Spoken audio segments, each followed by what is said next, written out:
2 ou 3 choses essentielles que je tenais à rappeler. C'est que ce marché du cuir, ce cuir qui a été décrié énormément ces dernières années, à tort ou à raison, est malgré tout un marché ridicule en termes d'échelle monétaire, si on le met en relation, par exemple, avec celui des sneakers dans le monde. Il faut savoir que sur les fameux 24 milliards de paires de chaussures produites dans le monde, la moitié sont des sneakers. Et dans cette moitié, la moitié de cette moitié, c'est Nike. Nike, c'est 44 milliards de dollars de chiffre d'affaires. Vous savez combien représente la filière du cuir mondiale? 21 milliards d'euros. Même pas la moitié du chiffre d'affaires de la société Nike.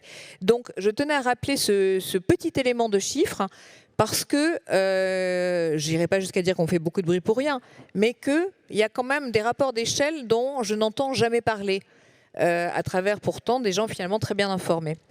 Par ailleurs, je crois que, Thierry, vous me disiez hier au téléphone, combien de mètres carrés de cuir sont produits dans le monde? 2 milliards. 2 milliards. Voilà. Thierry, vous avez un micro, bien que votre voix soit une voix de stentor. Je disais 2 milliards, c'est 1,5 milliard pour les bovins et à peu près 500 millions pour les ovins. Ok. Tout le monde sait ce que c'est qu'un ovin, j'espère. Hein, merci. Ovins et caprins, donc et les moutons et les, voilà, et les moutons, les chèvres. Et j'ai pas les chiffres pour le porc. Voilà, mais après, ce qu'on peut rappeler, c'est que les premiers producteurs de cuir dans le monde, ce sont les Chinois, les Indiens, les Russes et les Italiens, qui sont les numéros 4. Les Italiens représentent dans leur chiffre d'affaires du cuir 20% de ces fameux 21 milliards.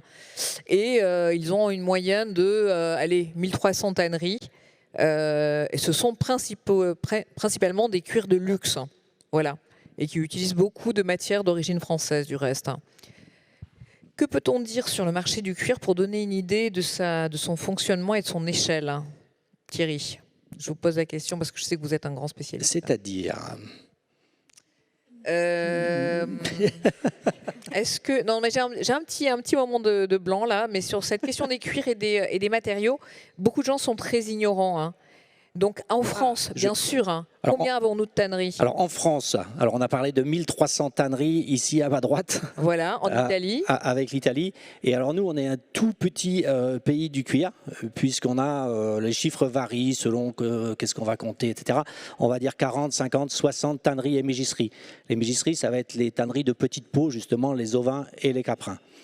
Donc on va dire, mais alors pourquoi est-ce qu'on fait tout ce sketch autour des tanneries françaises? Parce qu'elles ont leur importance, elles travaillent beaucoup pour l'industrie du luxe, et on a des cuirs, certes, on n'a pas beaucoup de tanneries, elles ne sont pas très importantes en taille, mais par contre on a des cuirs de très grande qualité. Donc c'est ça qu'il faut retenir par rapport au marché français, et le marché italien, tu as déjà dit, qui est effectivement aussi un marché de luxe également, mais pas seulement. Alors, Faustine, c'est vous qui allez démarrer un petit peu, qui allez un petit peu nous raconter votre métier. Déjà, qu'est-ce que c'est le cuir pour vous? Alors, le cuir, il faut le rappeler, c'est un coproduit voilà, de l'agroalimentaire. Donc, le cuir, dans un décret, c'est une peau qui a subi un tannage, donc une peau animale, qui a subi un tannage pour préserver justement la qualité de la peau et sa fleur, ainsi que toutes ses fibres. On l'a dit, donc c'est un coproduit de l'industrie agroalimentaire. En France et en Europe, on n'élève pas les animaux pour la peau. Justement, on récupère les peaux suite à l'abattage des animaux. Et ces peaux, ensuite, vont traverser de multiples acteurs grâce à la filière du cuir. Pour vous parler du coup de mon métier qui est vraiment très peu connu, donc on est les collecteurs négociants de peaux. Donc ce que l'on fait, c'est qu'en fait on va récupérer les peaux d'abattoir et on va les conserver grâce à une vieille méthode qui est le salage. Donc on connaît très bien le salage des poissons ou de la charcuterie, et ben on fait exactement pareil avec la peau. Et donc, grâce à ce salage, on va pouvoir effectuer un tri en fonction donc, du sexe, du poids, de la race, mais également de tous les défauts qu'on va observer sur cette peau. Alors, pourquoi on fait ce tri? Tout simplement, c'est parce que les tanneurs ont besoin de travailler des peaux qui soient des lots homogènes.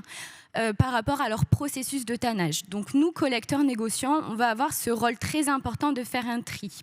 J'ai parlé des défauts. Donc les défauts, il y a 2 types de défauts. Ce que l'on va voir sur la peau, côté poil, qui s'appelle la côté fleur, et le côté chair, qui est à l'intérieur de la peau.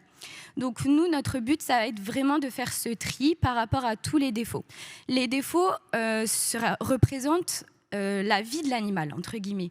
Cet animal, il a vécu des années, il a vu beaucoup d'environnements, il a côtoyé d'autres congénères et forcément, tout ce qu'il a vécu, on le retrouve sur sa peau. Donc ça peut être par exemple des petites griffures, des cicatrices, des petits poux qui sont apparus et qui ont marqué cette peau. Et nous, on va devoir vraiment travailler sur ce point-là pour pouvoir proposer aux tanneries des cuirs qui leur correspondent. Voilà. C'est plutôt bien vu. Donc, en fait, c'est les métiers de collecteur. Hein. C'est ça, collecteur. Très bien. Qui est effectivement un métier très peu connu. C'est ça. On est à peu près 70 entreprises, donc collecteurs négociants. C'est-à-dire qu'il y a aussi des personnes dans notre métier qui ne travaillent pas directement les pots, mais qui sont là pour négocier et pour acheter des lots homogènes, toujours pour fournir aux tanneries. On représente à peu près 1500 salariés pour un chiffre d'affaires d'environ 23 millions d'euros. Ok, une chose que je souhaite rappeler, c'est mon côté enseignante, hein, c'est que quand un animal rentre donc à l'abattoir, la moitié de son poids correspond à ce qui va être dirigé vers les boucheries, et la deuxième moitié, qui comprend la peau représente à peu près entre 6 à 8% du poids de l'animal, et selon les facteurs, 5 à 8% de son prix. Mais on va également transformer de nombreux coproduits, les cornes, les sabots, les os, les cartilages. Le gras également. Le gras. Qu'est-ce qu'on a encore? Le sang. Tout va être recyclé. Et tout va être recyclé. Donc là, il n'y a aucun déchet. Et on va le retrouver dans de nombreuses industries. Je crois que vous connaissez bien, Thierry. Oui, c'était juste pour rappeler. Tout ça, ça a un nom. Et le nom, il est assez parlant, puisqu'on appelle ça le 5e quartier. Tout à fait. Donc, normalement, on a 4 quartiers. Mais du coup, dans l'abattoir, il y a un 5e. Donc, ça, c'est un peu magique. Mais c'est vraiment dire que c'est celui qui est un peu laissé de côté. Et que du coup, on ne veut pas perdre de l'argent. Et donc, tout est valorisé. Que ce soit au travers de l'équarrissage, au travers de valorisation agricole pour les cornes ou les sabots. Et puis, bien entendu, le cuir dont on va parler ensuite. Alors, expliquez-moi un peu comment vous êtes organisé à travers la fédération. Comment fonctionnez-vous au sein de la filière, hein, Faustine? Alors nous, négociants, collecteurs et également abatteurs, on fait partie d'une fédération qui s'appelle la Fédération française des cuirs et peaux. Et grâce à cette fédération, en fait, on a un dialogue avec des organismes privés et des organismes nationaux et internationaux, mais également avec le ministère pour pouvoir faire évoluer les choses. Donc ce que l'on fait, on fait beaucoup d'actions donc, pour le bien-être des animaux en élevage et en abattoir. Et on fait également de la prévention et de l'éducation auprès de tous. Et pour revenir du coup sur cette question de bien-être animal qui est vraiment très préoccupante, on fait beaucoup d'actions en élevage. Donc, par exemple, on a mis en place la vaccination contre la teigne. Donc, la teigne est un champignon qui altère la peau et qui malheureusement cause de grosses démangeaisons chez l'animal. On fait également de la prévention pour tout ce qui est le varon. Donc le varon qui est un parasite qui vient percer la peau et qui malheureusement cause également de grosses infections chez les animaux. Mais on fait aussi tout ce qui est la prévention sur l'aménagement donc des bâtiments d'élevage et également les bâtiments d'abattoirs où l'on peut retrouver des petits objets saillants, par exemple des petits boulons, des petits morceaux de métal qui vont traîner à droite à gauche. Et notre but justement, ça va être de pouvoir identifier tous ces problèmes pour pouvoir corriger cela et éviter que l'animal ne se blesse au cours de sa vie, tout simplement. Et en fait, ce qui paraît pas forcément flagrant, c'est que l'industrie du cuir a besoin que les animaux soient le mieux traités possible, parce que plus ils ont une vie harmonieuse et qui respecte leurs besoins fondamentaux, et plus leur peau sera belle. Un peu comme pour les humains d'ailleurs.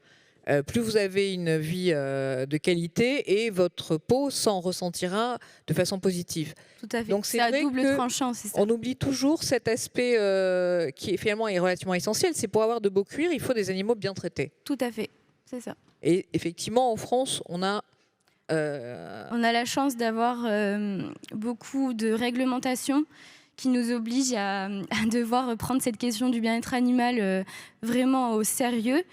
Et on a donc l'élevage français, c'est un élevage qui est extensif, donc on a beaucoup d'animaux qui pâturent.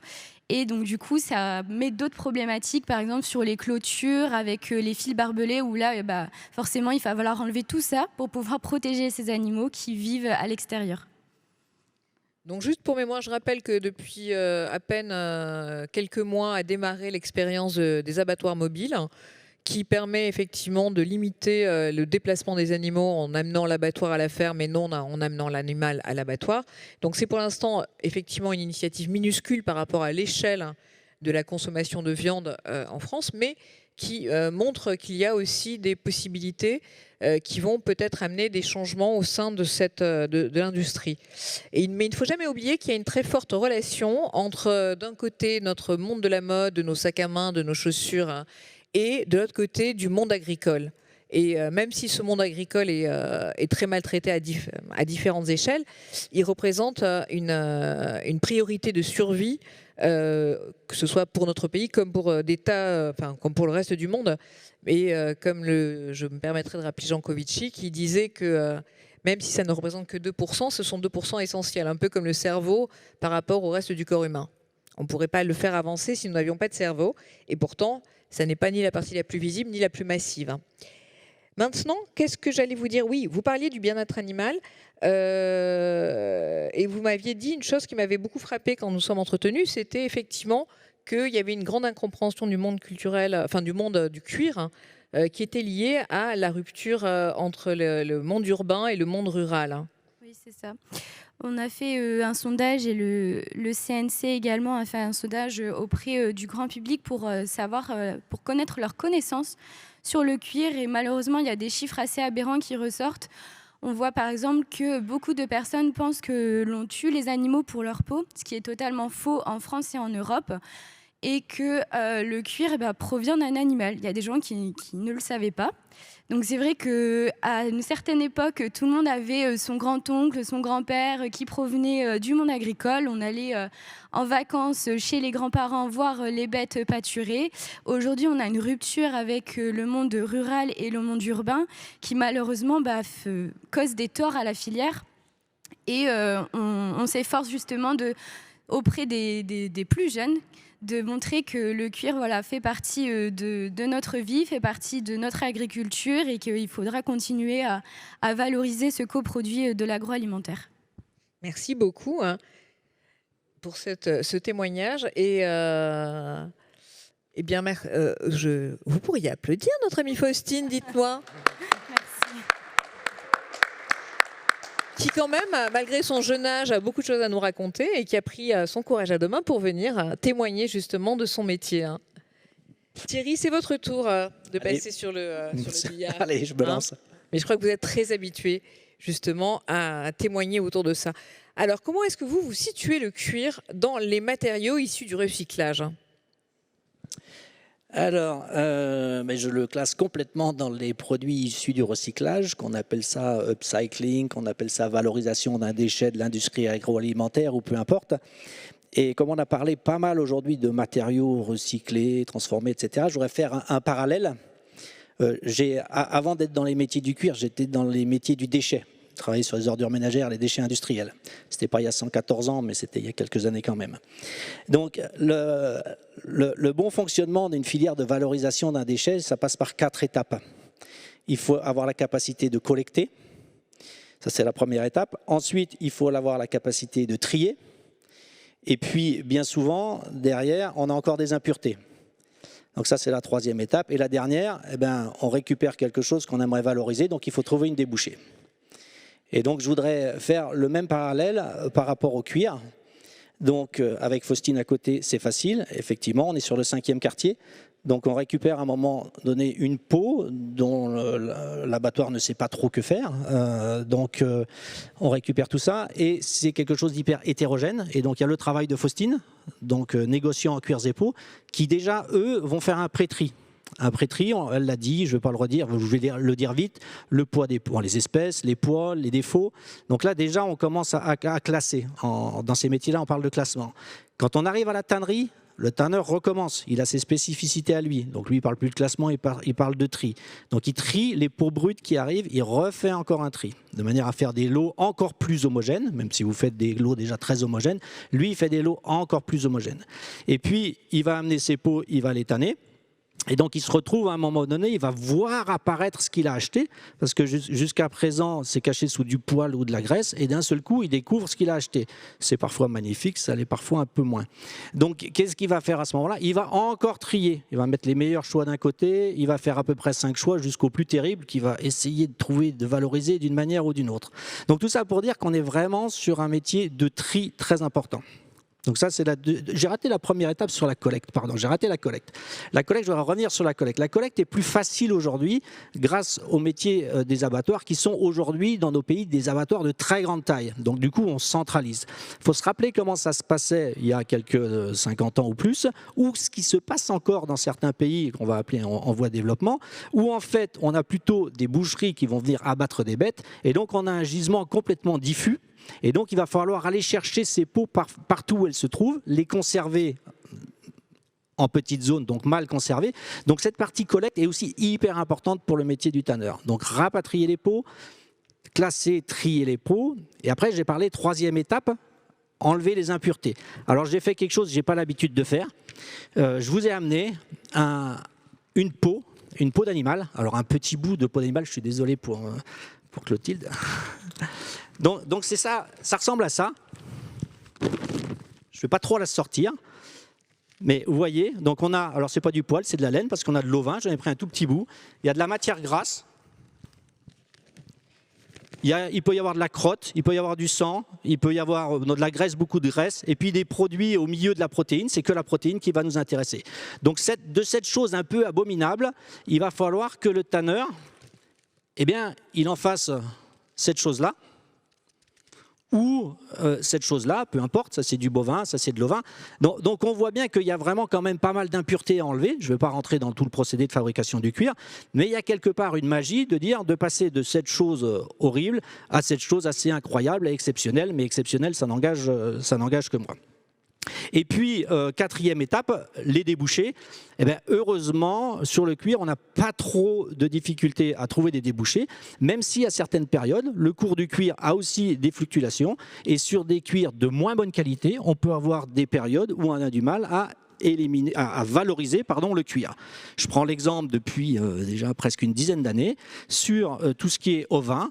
Sur l'ovin, les très bons choix partent très bien. Sur les mauvais choix, c'est beaucoup plus compliqué. Qu'est-ce qui se passe quand on ne valorise pas les peaux d'ovin sous forme de cuir? Eh bien, on les enfouit dans des décharges, on les incinère, on les envoie à l'équarrissage.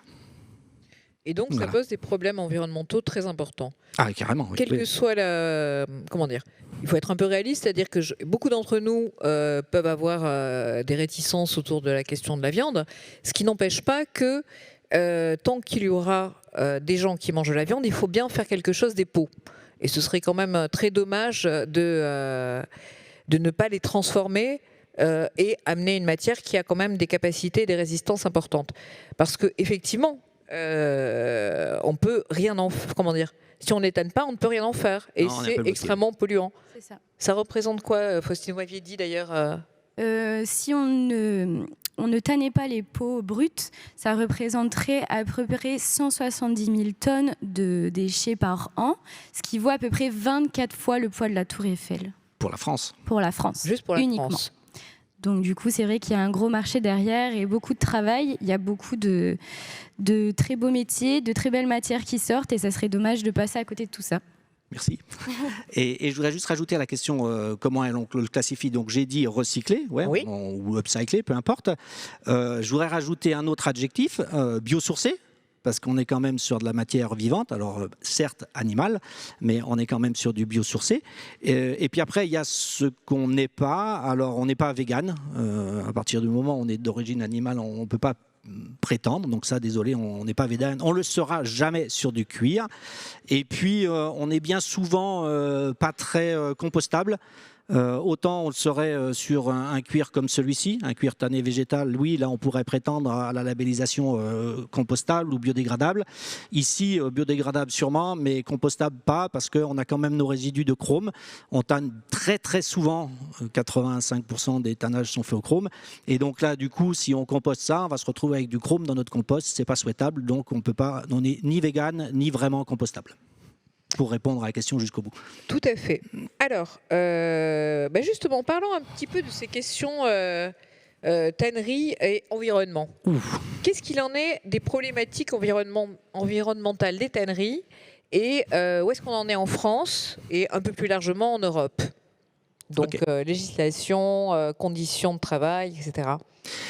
Alors, une tannerie, c'est un peu, pas que, mais c'est un peu une énorme, ou d'énormes machines à laver, donc on va consommer de l'eau, pas mal d'eau.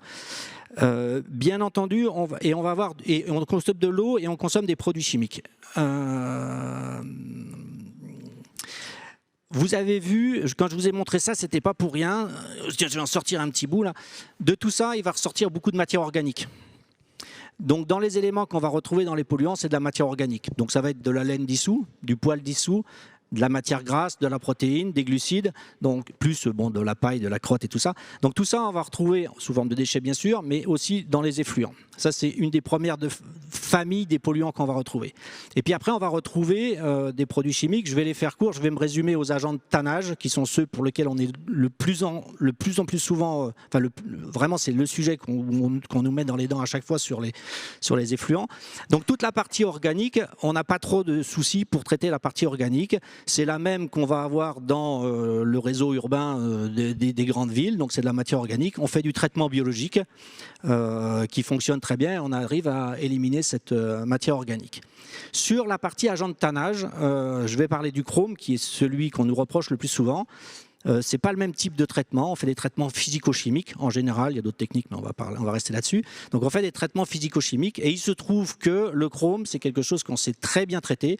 On arrive à des abattements de plus de 99% et donc on ne retrouve pas le chrome dans le milieu naturel si on fait ce traitement convenablement. Donc du coup, une tannerie qui fonctionne bien, on va dire une tannerie française, tu as parlé de la France. La France a une législation sur les tanneries. Alors on était déjà cité en 1804 sous le Code Napoléon, on était déjà repéré, on va dire. Ensuite, c'est devenu un peu plus précis dans les années 76 avec les législations sur les installations classées. Donc le tanneur est une installation classée, soumise à autorisation, et il a l'obligation de traiter ses effluents. Donc effectivement, on consomme pas mal d'eau. Je vais faire très court, entre 100 et 1000 litres par mètre carré, donc des quantités assez importantes. Mais du coup, on les traite, donc c'est de l'eau qu'on consomme, certes, mais qu'on remet dans le milieu naturel. À 99,5%. Il reste un résidu, effectivement. Il y a des micro-résidus, mais qui sont relativement microscopiques. Qui sont acceptés par l'administration à partir du moment où on ne va pas dégrader le milieu naturel dans lequel on va se rejeter. Et donc, quand une tannerie s'installe, alors il n'y en a pas souvent, malheureusement, on aimerait qu'il y en ait plus souvent, mais c'est quelque chose qui est assez rare.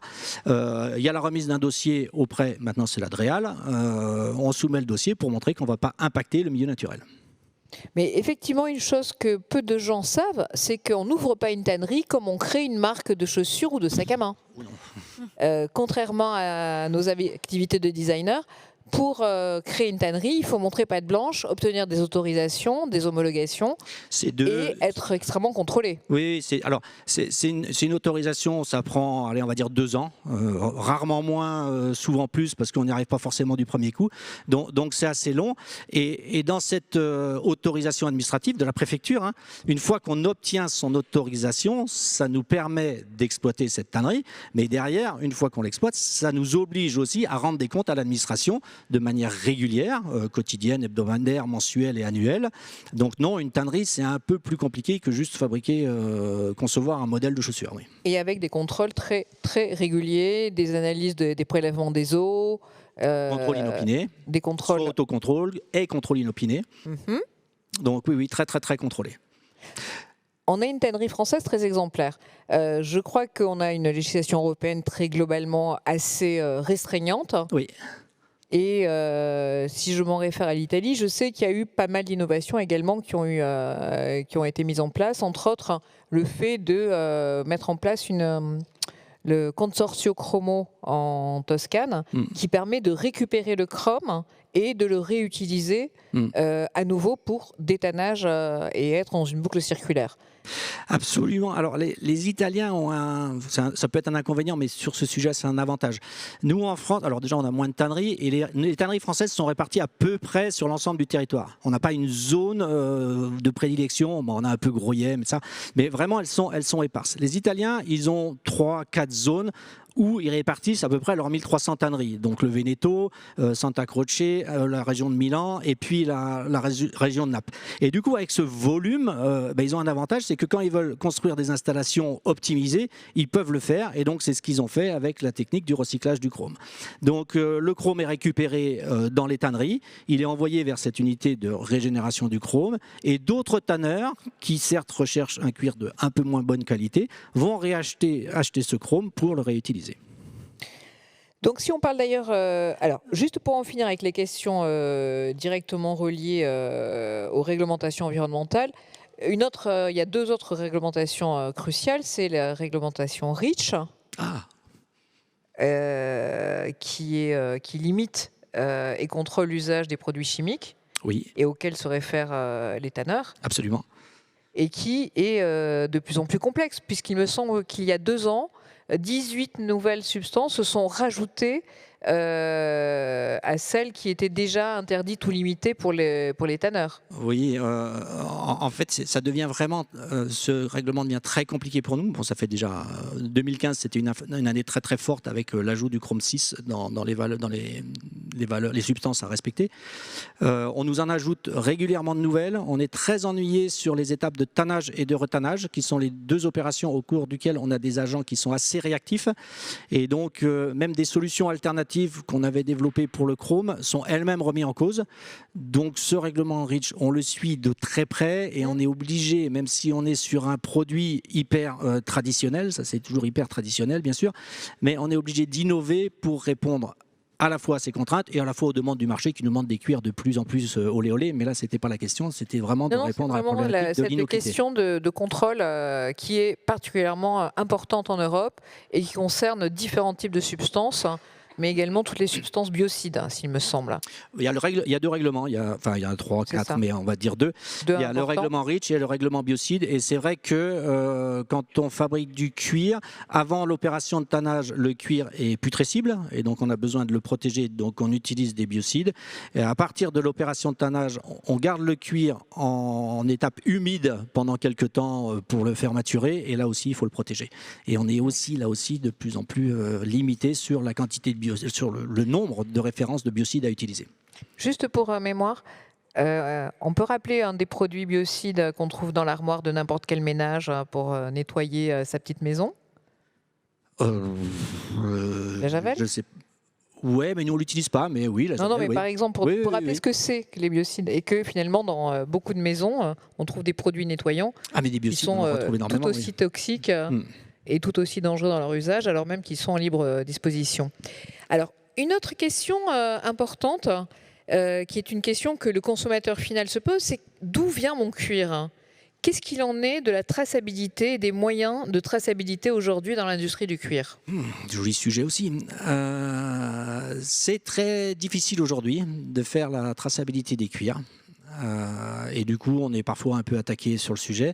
Néanmoins, on a un projet assez extraordinaire aujourd'hui en France sur la traçabilité des peaux de veau, puisque c'est la mise en place d'une traçabilité unitaire des peaux de veau, qui au départ a été mise en place pour améliorer la qualité des peaux de veau, c'est-à-dire que si on met une traçabilité en sortie abattoir et qu'on est capable à partir de là de remonter jusqu'à l'élevage de l'animal, Quand on détecte le défaut au niveau du wet blue, donc après tannage, quand on a enlevé le poil et qu'on découvre ce qu'on a acheté qui est miséreux ou qui est formidable, si c'est miséreux, avec la traçabilité, on a moyen de retourner vers l'amont et de dire tiens, c'est étonnant, il y a du pouls, il y a de la teigne, est-ce que vous avez bien fait les vaccinations, il y a des coutelures au niveau de la peau, au niveau de l'abattoir. Enfin, on essaye d'identifier tout ça et de remonter. Donc c'est pour ça que ce projet avait été mis en place à l'époque et qui aujourd'hui nous est très utile puisqu'il permet de montrer que ces peaux de veau viennent de tel endroit ou tel autre endroit, donc la France, la Hollande, l'Italie qui sont les pays du veau, et de montrer que ça ne vient pas de pays où on a moins cette maîtrise.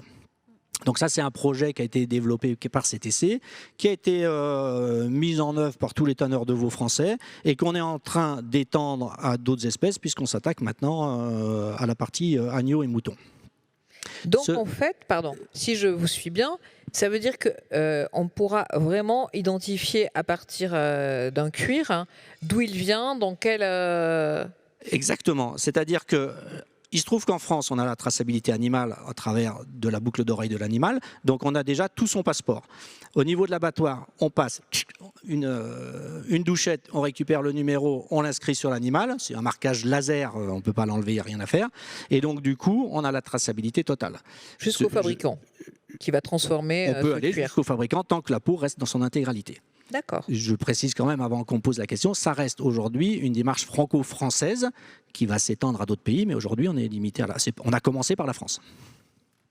Et effectivement, la question de la traçabilité est assez complexe puisque le marché de l'élevage est dans certaines conditions complètement mondiales. Puisque pour ce qui est par exemple du Brésil, on a des animaux qui circulent dans tous les sens et qui vont faire 7 ou 8 passages dans différents types de fermes selon l'État. D'où d'ailleurs effectivement la complexité pour avoir une photo claire de l'historique des cuirs. Donc c'est vrai qu'on a une situation un petit peu d'exception en France qui n'est pas celle hors Europe en l'occurrence. Oui, complètement. Juste pour préciser, si j'ai parlé du veau, pourquoi il parle du veau d'un seul coup, la France est numéro 2 au monde au niveau de la peau de veau, qui sont des peaux de très grande qualité. C'est pour ça que j'ai parlé du veau, parce qu'on a pas mal de tanneries de veau. Donc oui, effectivement, dans les autres pays au niveau de la planète, on n'a pas ce suivi. Donc si on veut essayer de faire une traçabilité, l'autre solution, qui n'est pas du tout de la traçabilité unitaire, qui est plus de la traçabilité documentaire, c'est de s'appuyer sur les labels. Donc là, il y en a un qui est le plus utilisé, c'est le label qu'on appelle LWG, Laser Working Group, qui certifie des tanneries comme respectueuses de l'environnement, de plus en plus du social, avec quelques éléments de traçabilité qui sont plus légers que ce qu'on impose nous ici en France, et donc qui permet à un acheteur de peaux de dire ah ben moi j'achèterais plutôt des peaux LWG, niveau 0, bronze, silver ou argent ou or, de manière à essayer de garantir que les peaux que j'utilise respectent l'environnement. Alors, je ne suis pas sûre que notre public soit spécialiste du cuir, donc qu'est-ce qu'il en est des tannages? Puisque justement le tannage, c'est l'opération qui va permettre de transformer une matière putrescible en matière imputrescible. Et il existe différentes manières de réaliser ce tannage, différents types de substances. Thierry? Je vais me limiter à 2 substances, ça sera le plus simple. On pourrait faire plus, mais on va faire 2 substances. Donc il y en a une, j'en ai parlé et reparlé déjà, c'est le chrome.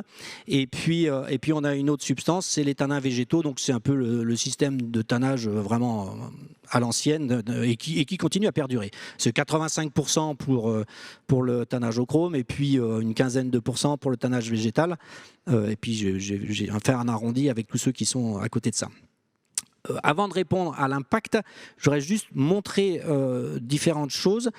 Bon, c'est de l'ovin, peu importe. Ça, c'est un cuir tanné chrome, et donc on voit bien la souplesse qu'on peut avoir avec un cuir tanné chrome.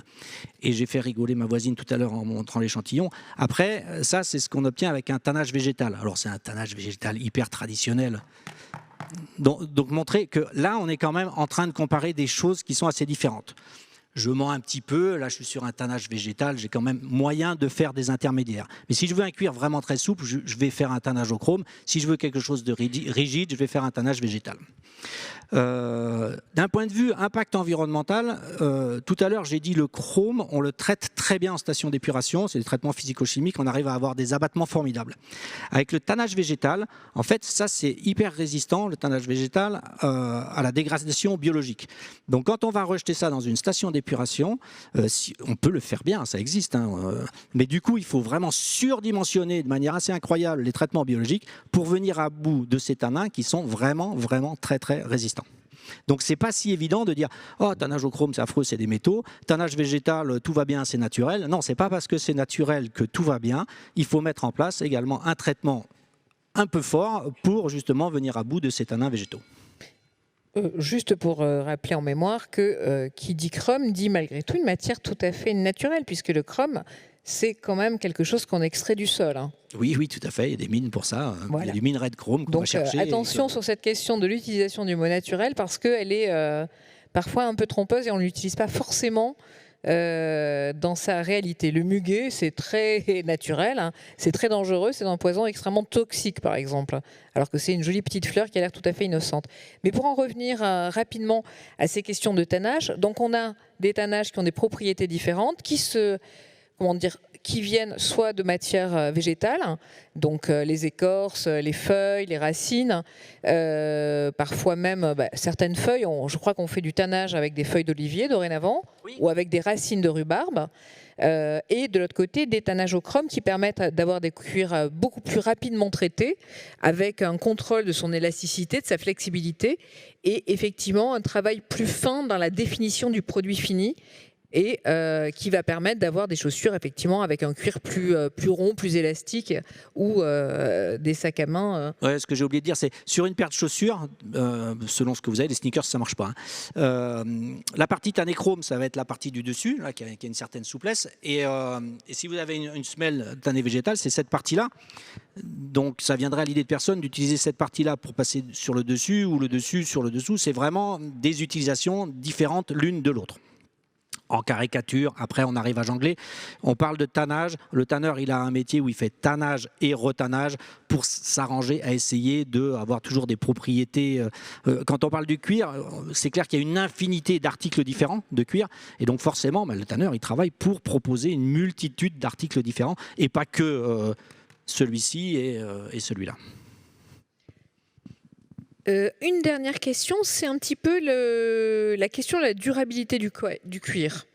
Donc, est-ce que le cuir, on peut dire, est une matière durable ? Moi, je vais répondre oui, mais c'est peut-être Clémentine qui a le mieux répondu tout à l'heure. J'ai envie de dire le cuir est un matériau durable à partir du moment où on l'utilise pour des articles durables. Prendre du cuir pour un article éphémère, ça serait vraiment gâché, et donc jeter de l'environnement comme ça par la fenêtre. Donc oui, c'est un matériau durable qui dure très longtemps. Regardez tous vos ceintures en cuir par rapport aux vos ceintures en élastomère. Combien de temps ça dure? Regardez vos chaussures. Votre témoignage est sûrement le meilleur. C'est clair que le cuir est un matériau durable s'il est dans le bon article. Merci beaucoup.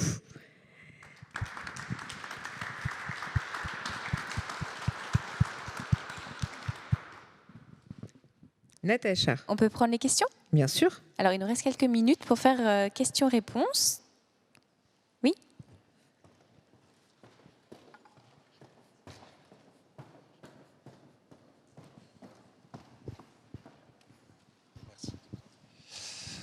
Bonjour, merci pour l'intervention. J'avais une question par rapport justement à la traçabilité aussi, puisque vous avez parlé de l'origine agroalimentaire des pots. En tout cas sur la partie Europe.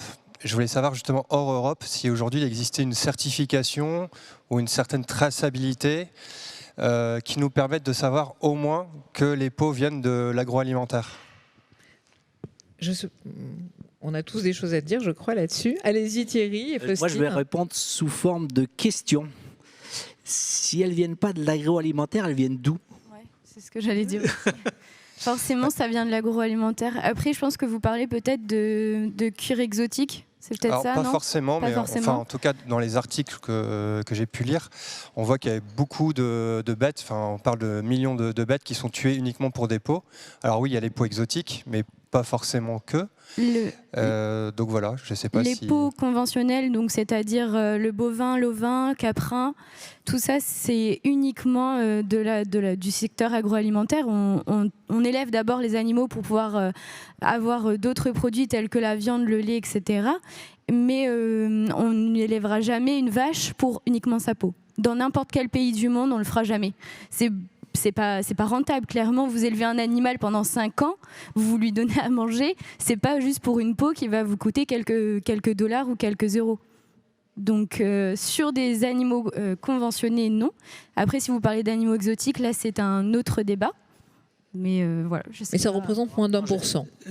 J'ai pas mieux que ça parce que c'est un peu de la science-fiction. Économiquement, ça ne peut pas exister d'élever des bêtes pour leur peau. On a dit tout à l'heure que ça représentait quelques pourcents du poids de la bête. Donc on élève pour la carcasse, pour la viande. On n'a pas insisté peut-être, enfin moi en tous les cas passé, sur toute la partie lait. Qui représente une partie très importante en France. Et surtout en France, et c'est pour ça qu'on a des veaux d'ailleurs. Donc on élève pour le lait, on élève pour la viande, et après on se retrouve avec des cornes, on se retrouve avec des sabots, on se retrouve avec du cuir, on se retrouve avec des viscères, qu'on valorise, mais c'est pas pour ça en premier lieu, quoi, pas du tout, ça c'est pas possible. Mais on pourrait dire, on a du cuir hein, qui est un coproduit donc de la consommation de viande, mais les boutons en corne et les lunettes en corne sont aussi un coproduit, très directement, puisque ces fameuses cornes hein, et ces sabots peuvent être transformés en des objets comme des lunettes et des boutons qui ornent ou des couteaux. Si ce n'est que c'est effectivement un aspect qui n'est jamais questionné. D'autres points de vue là-dessus? Est-ce qu'il y aurait d'autres questions?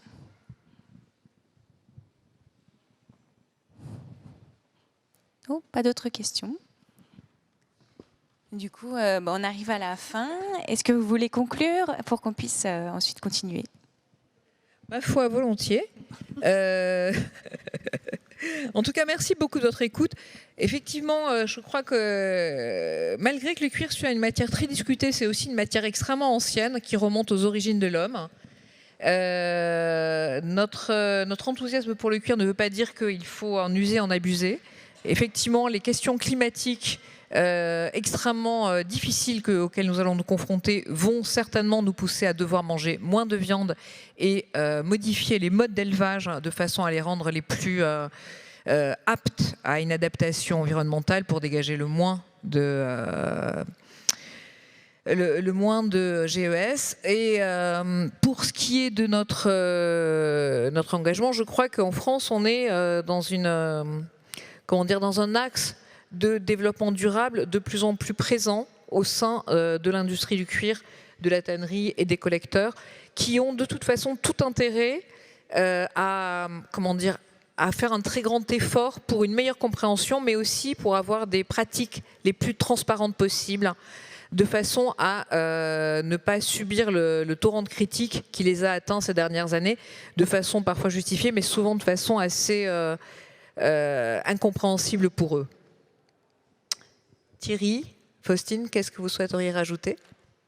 C'est parfait ce que vous venez de dire.